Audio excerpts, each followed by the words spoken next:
Anthony Lunsford, Ickey Woods here. Heard about your humorous fictional novel based in Cincinnati about 9 boys deciding to play basketball as girls in the Girls League. It's called Transgender Hoops.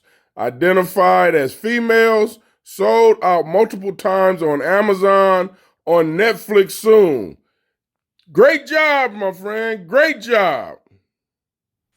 Ickey Woods burst onto the NFL scene for the Bengals in 1988. The rookie became a cult figure when he unveiled his touchdown celebration dance, the Ickey Shuffle. That is the Ickey Shuffle. Plays on a bed of hot cold. Woods led the AFC with 15 rushing touchdowns, which translated into a dance marathon.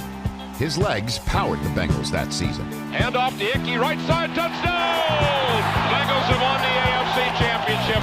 Despite his career being cut short by injuries, Woods scored 27 touchdowns in 37 games and averaged a touchdown and an Ickey Shuffle every 12 carries. Well, did you know that former pro football player Ickey Woods will celebrate almost anything? Number 44. Woo! 44, that's me! Get some cold cuts, get some cold cuts, get some cold cuts.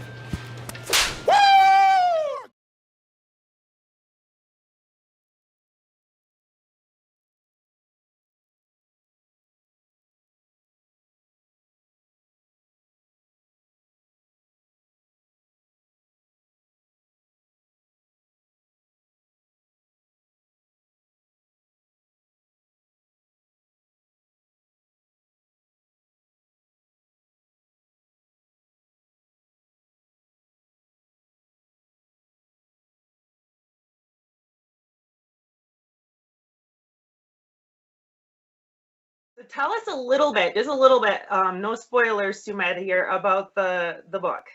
Okay. Well, it's so hard to avoid getting into it, but here's how it goes. The story's about 9 guys, high school boys, that are basically get put in a bad situation by abusive coaches. And I know you've got a kid that plays hockey, so if you've either had at some point in your life a bad coach or you've seen him in action on other teams, and us as parents, it's so hurtful and it makes you so angry. So you get to see what happens, and that's kind of what sparks this whole story. It was written really as a fictional sports novel to get your interest into it, and that's what happens in the story. That's what sparks it. These poor boys have no chance of going to college. They had these great college dreams of playing sports and earning a scholarship. Without that scholarship, they have no chance of going to college. So in rolls into the story two gentlemen that kind of transform and changed these young men's lives, not in a good way for them, but not in a good way for the rest of the world. And what happens is they find a loophole in the system. And we all know what that loophole is. It's that blind political correctness that enables you to, in 1 second, be able to say, I choose to identify as a female, and now I'm allowed to play in women's sports. I'm allowed to play against girls the next day without taking any hormones, without doing any kind of surgeries, without seeing anyone. You just selectively do it. And that's what sparks the story. These 9 boys have an event that pulls them together from 4 different high schools here in Cincinnati. I won't mess that up. You got to read it to get it. But and they move on and they have great success, and they use, as bad as it is, they end up using that political correctness and that identifying as female as like a force field for them. They're untouchable because everybody knows that the PC sledgehammer will come down on you hard if you buck up against them. So they take advantage of that.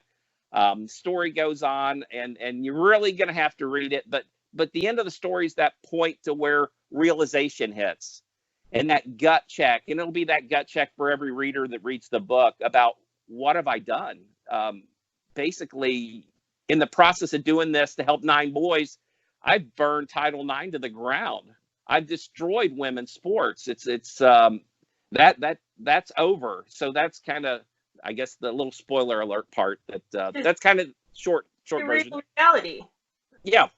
Reality. We have almost half the states now letting children do this, identify as